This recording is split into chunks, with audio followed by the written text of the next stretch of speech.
pleased and honoured to announce Bob as the winner of the 2016 IVI Global Leader and IT Value Award.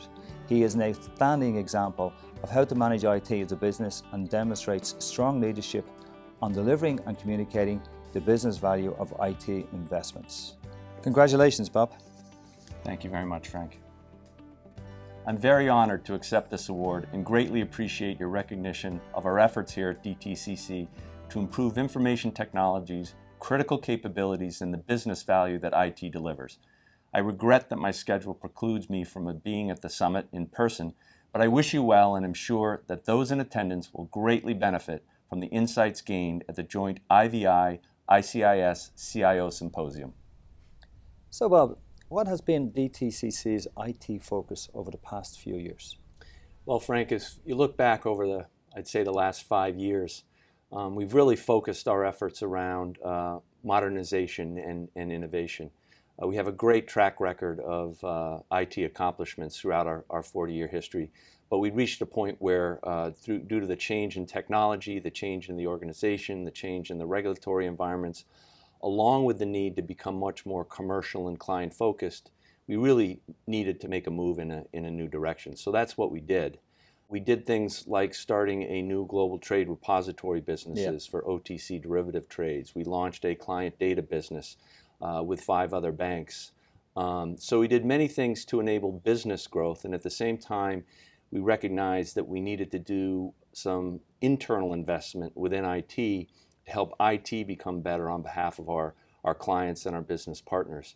We launched initiatives such as our IT asset management program, where we now have the ability to track all assets that are operating in our environment. We know what applications are running on those assets, et cetera. That's been a huge benefit for us. We launched a very important and strategic IT cost transparency initiative, where we now have the ability to have much finer grained allocations back to our business partners so they can pull the levers on what they feel they need to do from an infrastructure investment standpoint. Things like our global IT service desk. Around the world, we have 24/7 coverage now. We're doing level 1 and level 2 support out of that service desk, which then frees up the engineers in each of the functional areas to then do engineering work, which is really where the value-added work comes. Along with things like modernizing our network architecture or simplifying that network, and we've done a lot of work to improve our end-user services, our collaboration, the desktop and laptop offerings, the video conferencing capabilities, all have been significantly improved. So we're never done, but we feel we've done a lot of work to really get us to a much different place than we were 5 years ago. Well, thanks for those insights. And how do you think DTCC came to use IT-CMF, and how is it helping you to focus on demonstrating and communicating the business value delivered by IT? Right. You know, I mentioned the 5-year journey that we've been on, and it was quite an accelerated pace of investment. And when you launch a major program of work like that, there's a lot of energy, and we didn't step back initially and say, well, how are we actually going to demonstrate the value of these investments? So after a couple of years, we realized that we needed to come up with some framework that we could use with our business partners that would allow us to demonstrate what that value of their investments were going to be. And we came upon IVI and the IT-CMF framework, and it really fit like a glove for us. You know, the 36 critical capabilities underlying the 4 pillars of managing IT like a business, managing the budget, the critical capabilities, and the value really was a great framework for us to actually apply in our business. Okay, thanks, Bob. And what are you looking at in the future, both for DTCC and the industry in general? There's a lot that's happening within the financial services industry and also in the technology realm. Within financial services, the banks continue to be under pressure because of the regulatory environment that exists right now. So there's a lot to deal with on that front as the regs continuously change. They're looking to take costs out of their industry, and in turn they look to a company like DTCC to help them. So I think we see that pattern continuing for quite a while. I think the regulatory pressures are there and will not go away, so we have to learn to operate within the new regulatory environment that exists. regarding technology, it's almost as if the barriers to entry have come down. It used to be that you had to have, a significant investment in order to create the technology that you would need to compete.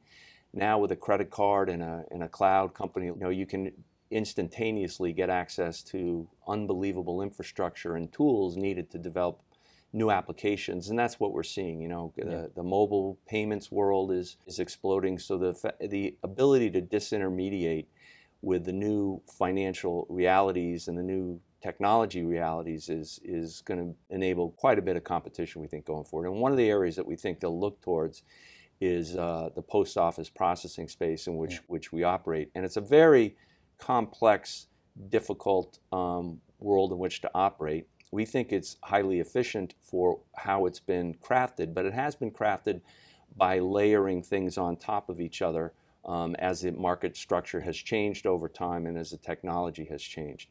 Within DTCC, we've been quite open about it. We're going to move much more towards the cloud, not completely, but we'll take much greater advantage of the cloud going forward. We've laid the groundwork to enable that transformation to happen, and we're excited about moving on that journey going forward.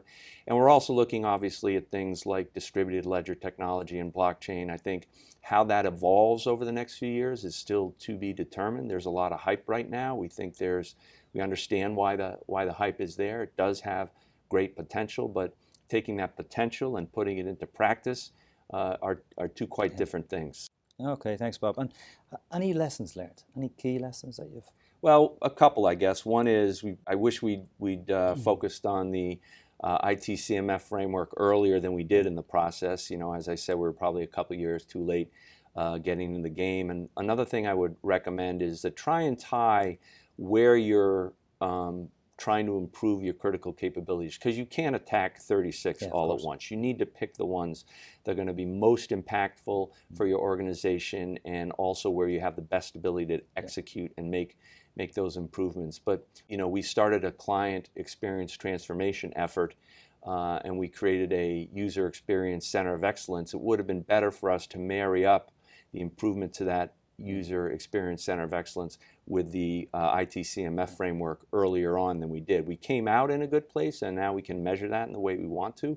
But tying up where you have programs underway with the framework is a good way to go. Two other things I'd say: we really did a nice job, rolling out the framework. I think we had over 100 IT and business professionals assess our capabilities. We didn't score as high as we wanted to on the framework, but we were right in the benchmarks. And the other thing that I found interesting was that the IT people who did the scoring were much harsher critics of our capabilities than the business people. Yeah, that is really interesting. So any final thoughts you'd like to share with us, Bob? Well, I would just say that it's been a great journey for us, not only with the investments that we've made around modernizing and innovating our department, our infrastructure, et cetera, but embarking on this IT-CMF journey. I think for us, it's been very beneficial, and for those that look at it, I think you'll find that it encompasses many of the things that IT organizations and leaders need to do to improve how they go about provisioning capabilities to their businesses and their clients. Good. Well, thank you very much, Bob. Thank you. It's been a real pleasure. Pleasure. Thank you.